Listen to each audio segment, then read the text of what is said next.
कूटनीति के स्तर पर भी बताना चाहिए और राजनीति के स्तर पर भी। चुप रहने से कोई बात नहीं बनने वाली या जवाब देने का काम सरकार और बीजेपी गोदी एंकरों पर नहीं छोड़ सकती।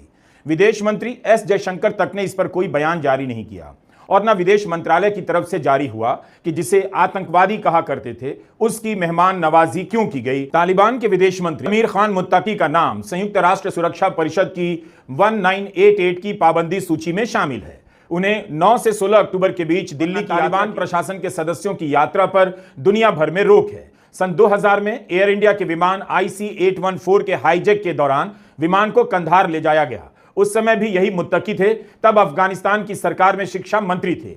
इसी हाईजैक से रिहा हुआ मसूद अजहर, जिसने भारत में आतंकी हमलों की साजिश रची, उसी मुत्तकी का दिल्ली और देवबंद में स्वागत हो रहा है। यूपी पुलिस ने गार्ड ऑफ ऑनर देने का प्लान किया, लेकिन भीड़ के कारण रद्द करना पड़ा। यह बात ऑन रिकॉर्ड रहनी चाहिए कि जिस तालिबान को आतंकवादी कहते थे, जिसका नाम लेकर भारत के मुसलमानों के खिलाफ नफरत फैलाई गई, उस तालिबान का स्वागत हुआ तो कम से कम सरकार को बताना चाहिए यह बदलाव क्यों हो गया। इसी अमीर खान मुत्तकी के साथ भारत के विदेश मंत्री एस जयशंकर ने साझा प्रेस कॉन्फ्रेंस की।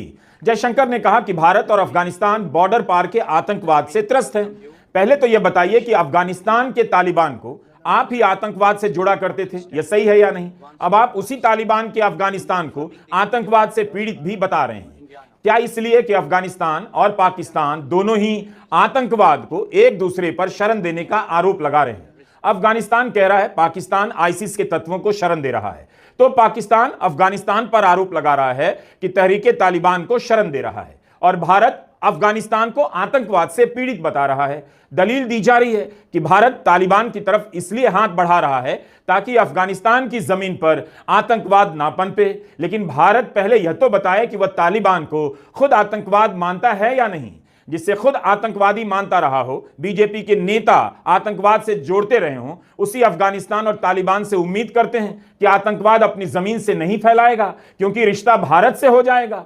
भारत संयुक्त राष्ट्र सुरक्षा परिषद का सहारा लेकर नहीं कह सकता कि यूएनएससी ने कहा है अफगानिस्तान आतंकी गतिविधियों के लिए अब सेफ हेवन नहीं है। भारत को अपना पक्ष साफ साफ रखना चाहिए। इतने दिनों से यूएनएससी 2593 की याद क्यों नहीं आई?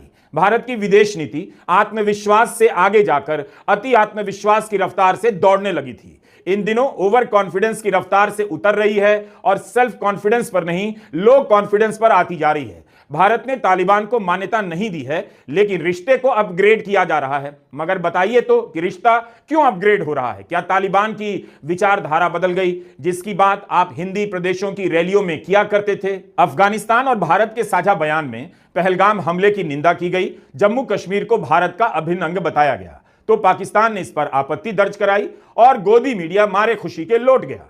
जब भारत कश्मीर पर किसी तीसरे की राय या हस्तक्षेप को स्वीकार नहीं करता, तो क्या अब उसके ये दिन आ गए हैं कि तालिबान की मान्यता से वह खुश होने लग जाएगा?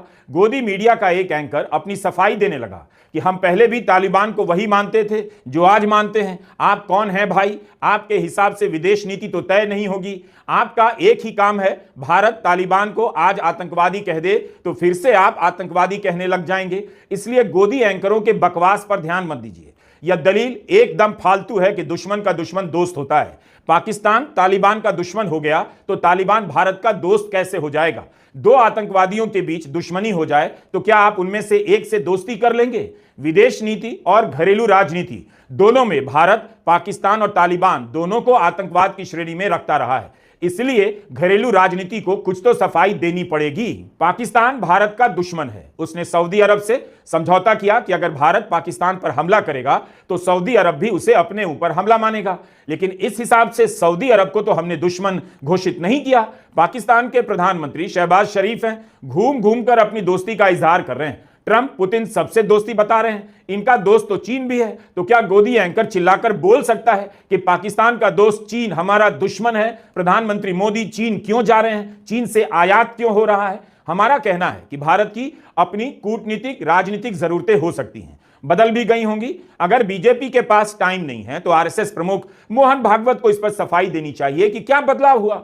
2021 में भारत ने अफगानिस्तान में अपना दूतावास बंद कर दिया। अब कहा जा रहा है टेक्निकल मिशन को दूतावास में अपग्रेड करेंगे और अफगानिस्तान भारत में राजदूत नियुक्त करेगा। 2021 में भी कई लोग कह रहे थे कि अफगानिस्तान की सच्चाई को स्वीकार कीजिए, आगे बढ़िए, तब तो आगे नहीं बढ़े, तो अब क्या बदल गया?